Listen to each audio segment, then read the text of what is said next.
Mesyuarat juga bersetuju untuk membenarkan aktiviti pawagam ataupun panggung wayang, teater dan juga live event. Kita benarkan mereka membuka semula. Kebenaran ini juga bermula pada 1 Julai 2020 dan hanya di kawasan tertutup ataupun di dalam dewan tertutup saja. Yang SOP-nya juga mestilah ketat dari segi kawalan kemasukan, dari segi jumlah tidak melebihi daripada 250 individu setiap pertunjukan dan tertakluk juga kepada keluasan dewan tersebut.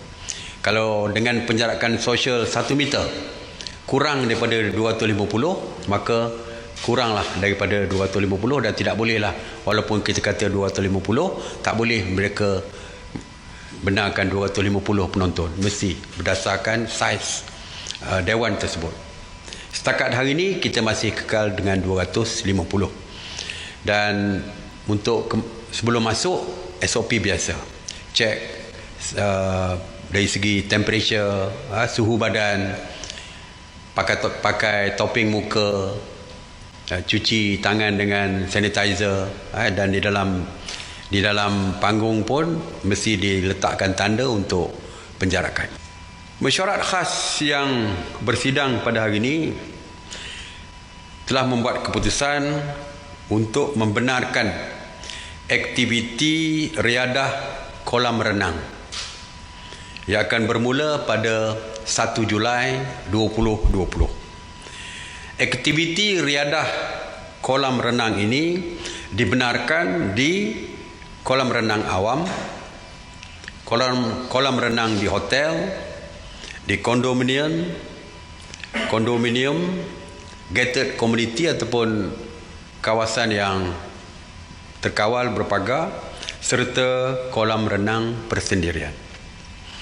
Walau bagaimanapun, prasyarat di setiap lokasi kolam renang ini mestilah menyediakan lifeguard dan pemantau ataupun penyelia bagi memastikan keselamatan pengguna serta jumlah dan masa penggunaan yang terkawal. Jadi mesti ada pengawal. Bukan saja untuk mengawal keselamatan pengguna kolam renang, tapi juga untuk memastikan supaya jumlah yang dibenarkan berada di kolam renang berdasarkan saiz kolam renang itu sendiri. Jadi tak boleh berasak di dalam kolam renang, tetapi dibenarkan dengan jumlah yang sesuai dengan saiz kolam renang tersebut, dan mungkin mereka juga perlu menghadkan masa untuk setiap yang berada di kolam renang tersebut. Jadi ini adalah tugas asas yang perlu ada, yang prasyarat dan tugas yang perlu dilakukan oleh penyelia kolam renang tadi. Dan lain-lainnya SOP seperti yang saya umumkan sewaktu saya umumkan tentang kebenaran aktiviti latihan sukan di kolam renang. Dari segi klorinnya kena cek, dari segi penjarakan di dalam kolam tu 3 meter di antara satu sama lain, bukan 1 meter di dalam kolam.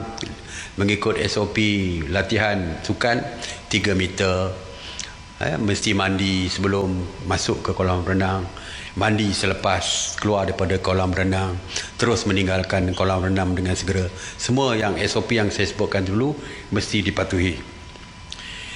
Ramai yang bertanya tentang kolam renang kanak-kanak, khusus untuk kanak-kanak. Walaupun kita pada dasarnya tiada halangan, tetapi masih lagi kita masih lagi tidak menggalakkan kanak-kanak menggunakan kolam renang. Walaupun jadi ibu bapa perlulah mengambil pendekatan sendiri untuk kawalan kendiri, untuk menjaga keselamatan anak-anak mereka.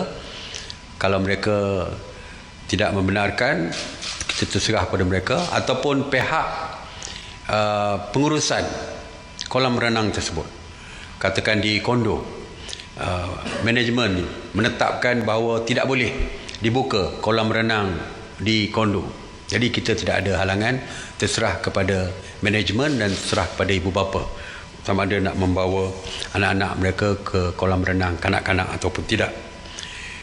Kolam renang ini juga perlu membuat pendaftaran notifikasi pembukaan dengan MITI di laman web notification.miti.gov.my dan perlu juga melaporkan kepada pihak berkuasa tempatan ataupun PBT bagi tujuan pematuhan kepada SOP dan pantauan juga oleh Kementerian Belia dan Sukan.